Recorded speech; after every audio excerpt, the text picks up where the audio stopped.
So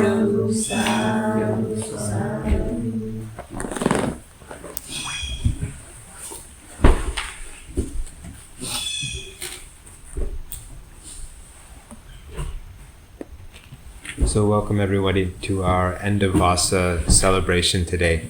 Now, usually we would have,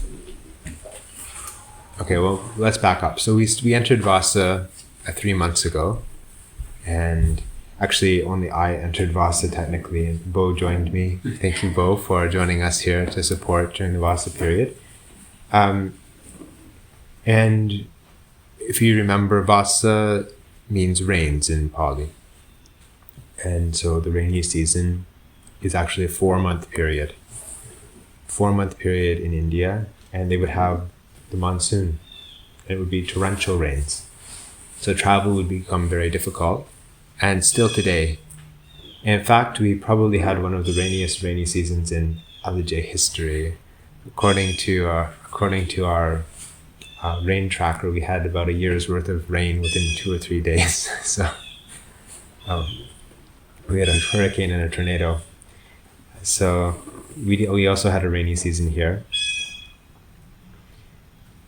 Now, in the rhythm of the year, of the Buddhist year, the rainy season is the quiet time. It's set aside for meditation.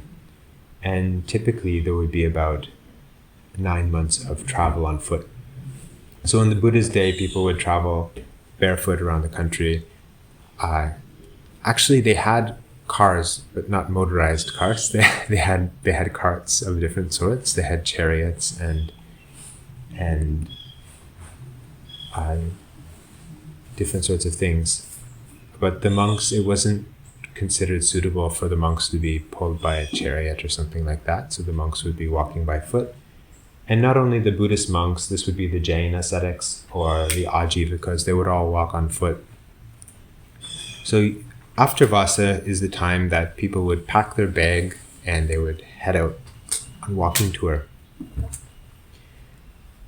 Now, according to the Vinaya, the Mahavagga of the Vinaya, one year there was a group of monks, and they were all highly attained monks, and they came to see the Buddha, but they couldn't make it to the monastery before Vassa started.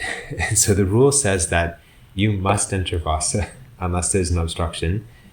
If the day of Vassa entry there's a suitable place, you must enter Vassa there.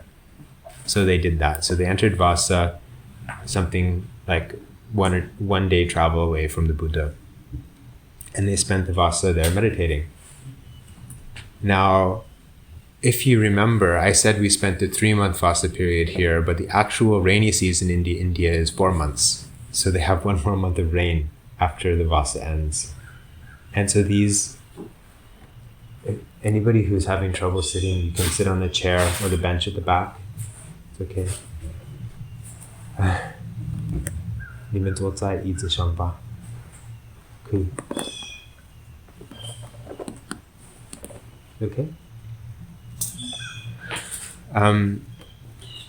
So it was still raining after Vassa, and so these monks said, we came all this way to see the Buddha, and we couldn't see him before Vassa, so we're going to go see him now. And so they made the trip. And when they got to the monastery, they had been trekking through the mud and the rain, and all of their belongings were soaked and they're covered in mud.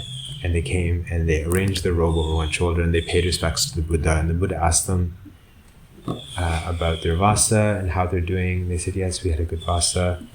But right now we're a little bit tired and wet. And so then the Buddha asked them what happened, and they explained the story. At that time, then the Buddha made this arrangement for the katina robe. Now, normally we say the katina offering,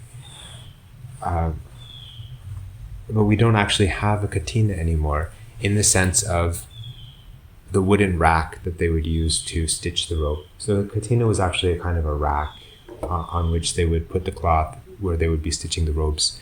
And they would assemble this item, and then the monks would get together the lay people would offer some cloth, and then the monks would get together, and then they would cut the cloth and stitch the cloth and dye the cloth and make a special robe. We don't have enough. We only have one monk here. We need more than one monk to do the katina ceremony, and so we won't be doing that. But so the Buddha has instituted the ceremony on the occasion of these soggy monks coming to the monastery. And part of the reason is to keep the monks together for a few more weeks while it's still raining. And so they would be working together actually to make this katina. In the modern day, in Sri Lanka and Thailand, actually the lay people will come early morning, usually around just after dawn. So probably about 5:30 a.m. in those countries. And then they'll bring the cloth, and then they'll declare that they're offering this to the Sangha. And then the monks will all break off, and then they will start to cut the cloth and measure it in the old-fashioned way. So we have this big roll of white cloth, and then they have a little pot full of ink, and they have the measuring tape, and then they'll take some strings, and then they will cut the string to measure, and they will dip it in the ink. And so then they'll cut the cloth, and then they'll make marks along the cloth. You can see all of these places where the robe has been stitched. You can't, maybe from the distance you can't see, but so they're like plots. They call them like fields. So they're like rice paddy fields. You have a plot, and then you have a raised area. And the same thing, you have like the main plot in the robe, and then you have these seams. And so the robe is made up in this special pattern. They call it the rice fields of Magadha pattern. And so they will cut the whole cloth and then stitch it together. These days they use a treadle sewing machine, usually. Some monks actually can stitch by hand very quickly. So it's possible that it's actually possible to stitch the lower robe within a day. I think usually it would be a bit difficult to stitch the upper robe by hand within a day. So if they're doing an upper robe, they'll use the machines. And then they dye the robe, and we have a ceremony. So that is what happens after Vassa, but I forgot what happens before that. So before that, we have what we call the Pavarana ceremony. And so I'll be joining some Sayadaws in Los Angeles in a few days for the Pavarana ceremony. And all the monks who spent Vassa, they're required at the end of Vassa to ask forgiveness from the other monks, to offer the chance for correction. So if we've made any mistakes, and so even if a monk is spending the time in a different monastery, it's also possible to go to another monastery to join that ceremony. So these things are all meant to be promoting harmony within the Sangha. So the monks, they're supposed to be able to clear any kind of difficulties they're having with each other, and also to work together at something. And usually in Buddhist countries, it's the most exciting, one of the most exciting ceremony for the lay people. So one year I was in Myanmar, because I ordained in Sri Lanka, so I only spent a couple of years in Myanmar. But that year, one of the donors for the Katina Chivara was from Sri Lanka, and they flew all the way. The family flew all the way to Myanmar to offer this robe at Pa'ak Monastery. And so, actually, at Pa'ak, they had five monasteries there. I don't even know what each of them were. I think they had 5, and so they would have 5 robes, one for each of them, that are all sort of connected with each other. And that ceremony, they probably had 1,000 people. It was by invitation, because they can only fit 1,000 in the hall. It was very, very elaborate ceremony. So people really enjoyed doing that. So it's not just the monks who are working together for this ceremony. People spend months and months preparing the different kind of flower offerings, etc. So based on this theme of harmony, then I thought we'd look at the most famous incident of disharmony in the Buddhist time. Actually, maybe the second most famous. Maybe Devadatta was the most famous. This is probably the second most famous. It's called the Kosambi incident. Do you all know the Kosambi incident? Some do, I think. Okay, so on this occasion, some of the monks were, I think it maybe the full details aren't necessary, but the monks were arguing. Okay, so one group of monks had suspended another monk. So it's kind of like they put him, what can you say? We don't have prison. But there's a kind of probation you can have if a monk is not considered a good monk. You can say like, don't come back to this monastery, kind of thing. So they had done something like that with one of the monks, and then because of that, the two groups of monks had split up. And so some of the monks went to the Buddha to try to settle this issue, and the Buddha gave them some advice about this.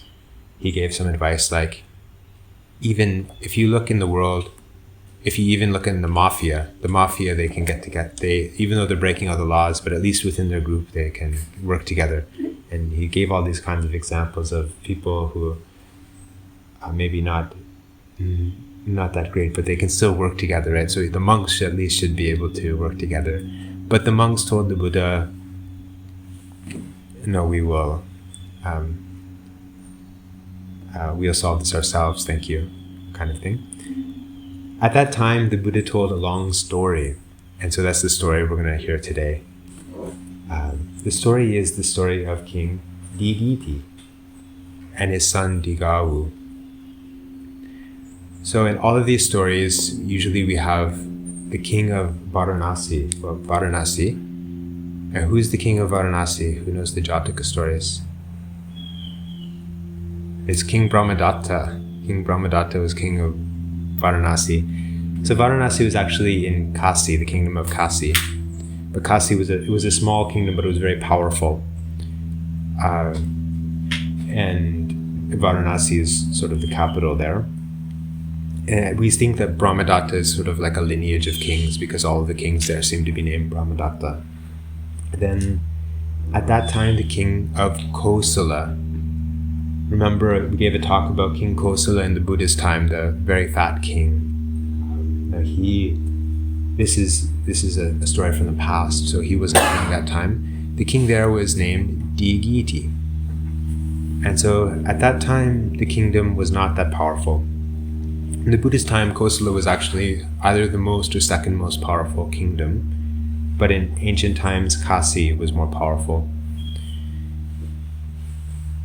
And so the king of Kasi, seeing the situation, like most good kings, decided he would invade the neighboring country, right? Because that's what kings did in ancient India, if they thought the other country couldn't resist.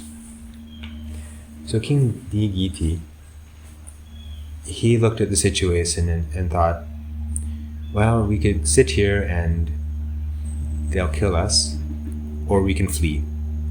So he fled, and he took his wife with him, or one of his wives with him, and they fled to a potter's hut someplace outside of the city.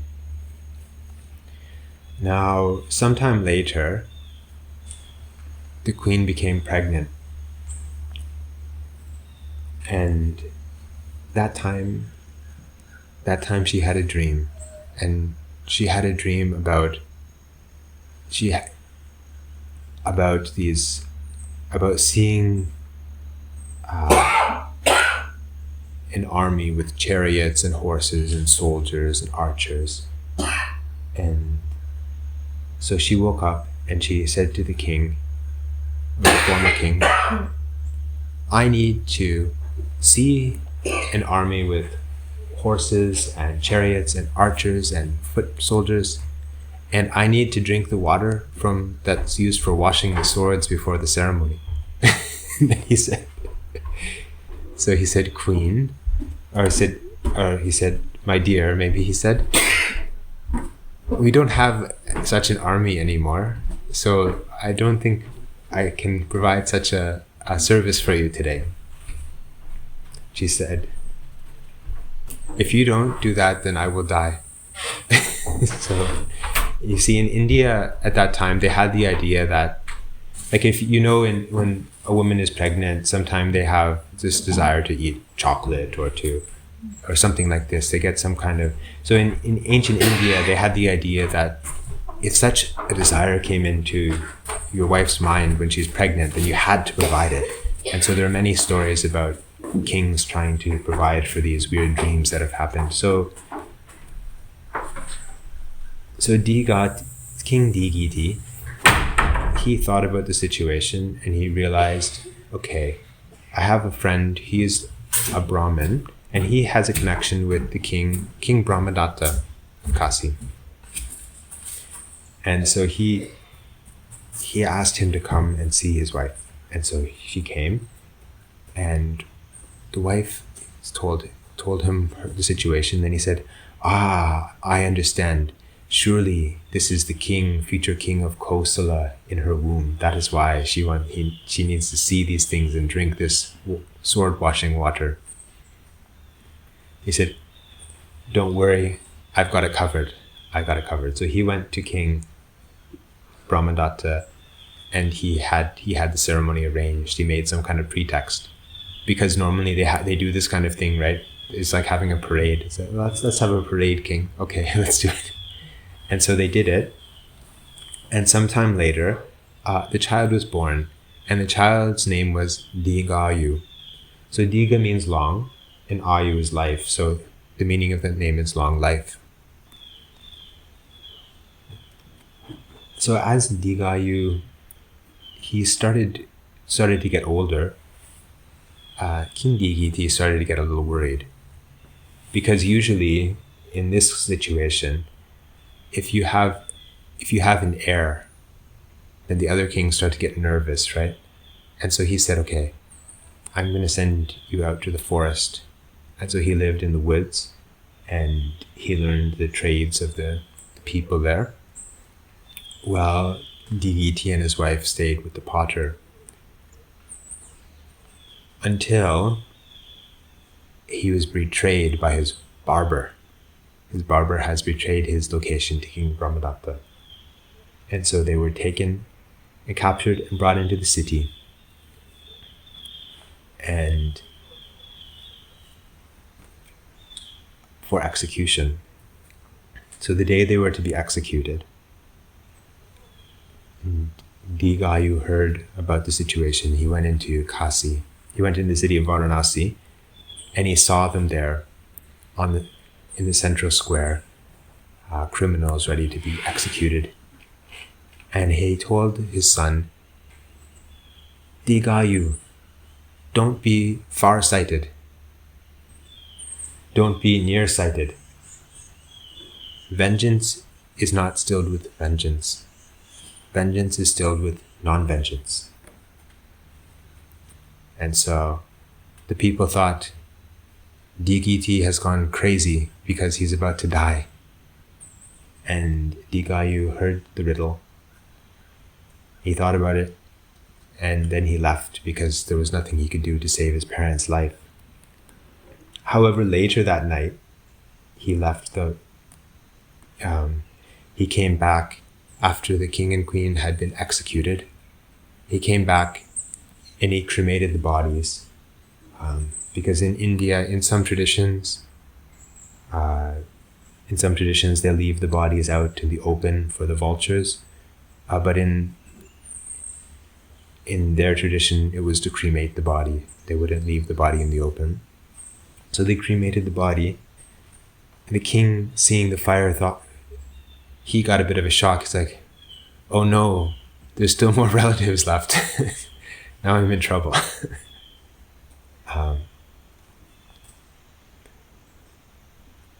So Digayu, poor Digayu, he had to think of a plan. And so what he decided to do was to learn to become a mahout. So a mahout is an elephant trainer. And so you can see them with their hooks. I guess they still have them today in India, although I haven't seen one. And so he went to train with the mahout.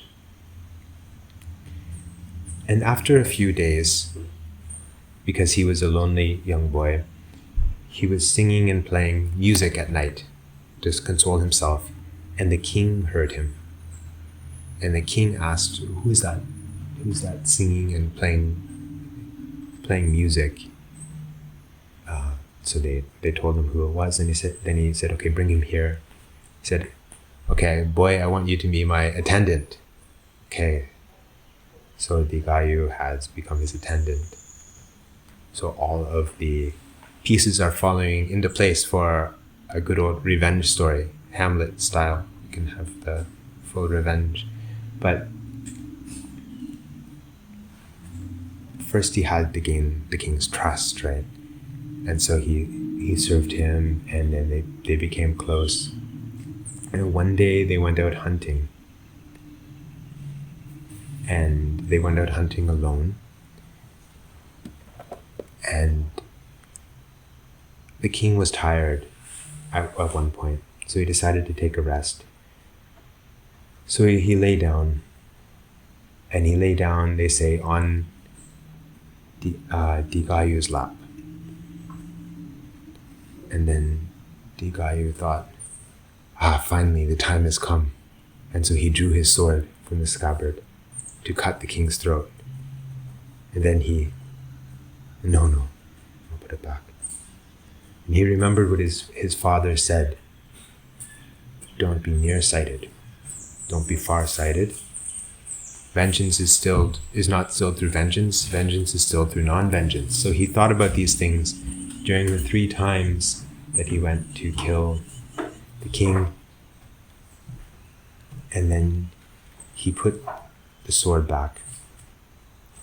Then the king woke up, and then he said, and he started like, whoa. Digayu asked him, "King, what happened? Why did you wake up?" He said, "Oh, I had a dream. I had a terrible dream. I dreamt that that Prince Digayu was going to cut off my head." And so he drew his sword and said, I am Prince Digayu.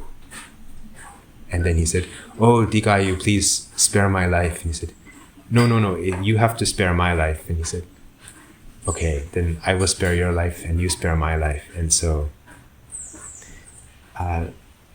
so then we get the answer to the riddle. So don't be nearsighted. What does don't be nearsighted mean? Don't be nearsighted means don't destroy your friendships. Don't destroy your friendships. And don't be far-sighted. It means don't hold on to your goal of revenge. So we have the opposite ending from Hamlet, right? Hamlet's a bloodbath. Everybody dies at the end because Hamlet's holding on to his revenge. But here they don't die.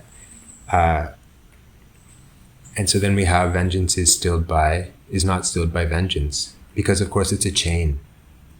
You can see, for example, if you think of some like famous cases, you have like the rappers, Tupac Shakur and Biggie Small. They were the famous feud. I can't remember who died first. The one guy's gang shot the other, and then a few months later the other was dead, right? It happens all the time in sort of biker gangs and things like that. Like one person gets assassinated, and then the gang will come back in revenge. So vengeance is not stilled by vengeance, it's stilled by non-vengeance. So at some point the chain has to be broken.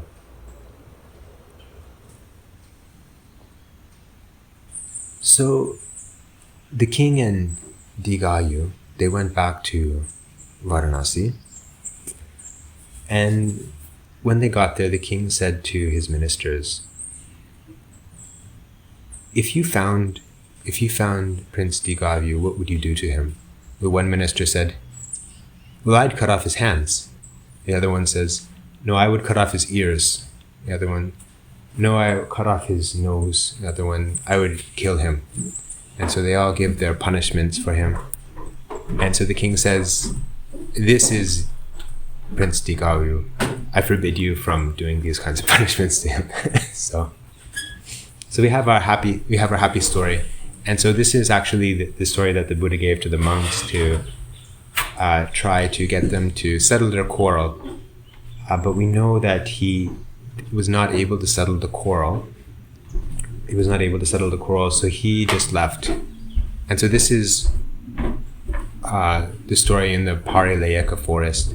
The Buddha goes off and he spends the time alone in the forest. I think maybe we won't tell the whole story today, but that much is enough. So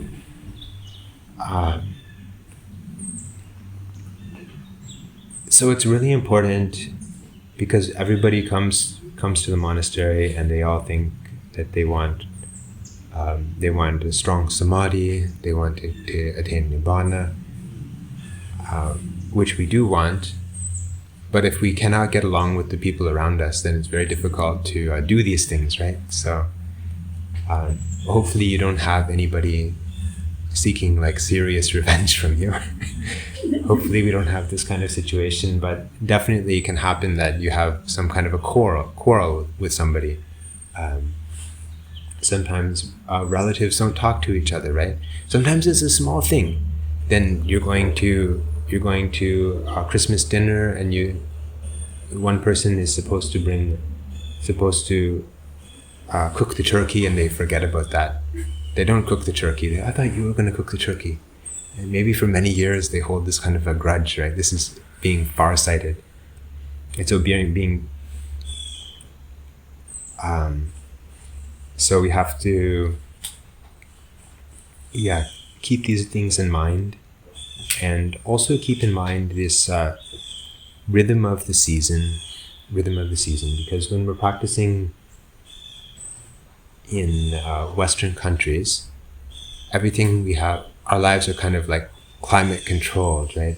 And then we have, like maybe you have, 2 or 3 weeks vacation a year. Then other times you're going to work 5 days a week, and then on the weekends you're trying to recover from Monday, and then so you have this. You've kind of broken this sort of rhythm of the season.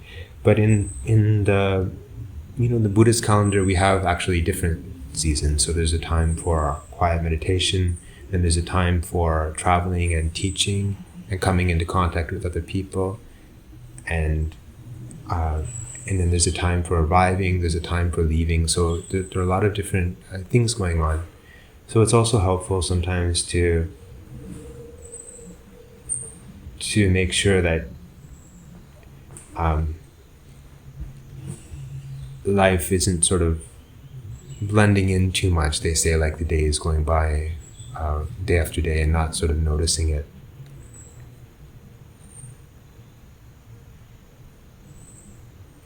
So I think that's enough for today. Maybe we'll end now and we'll do the offerings and Q&A after. Sadhu, sadhu, sadhu.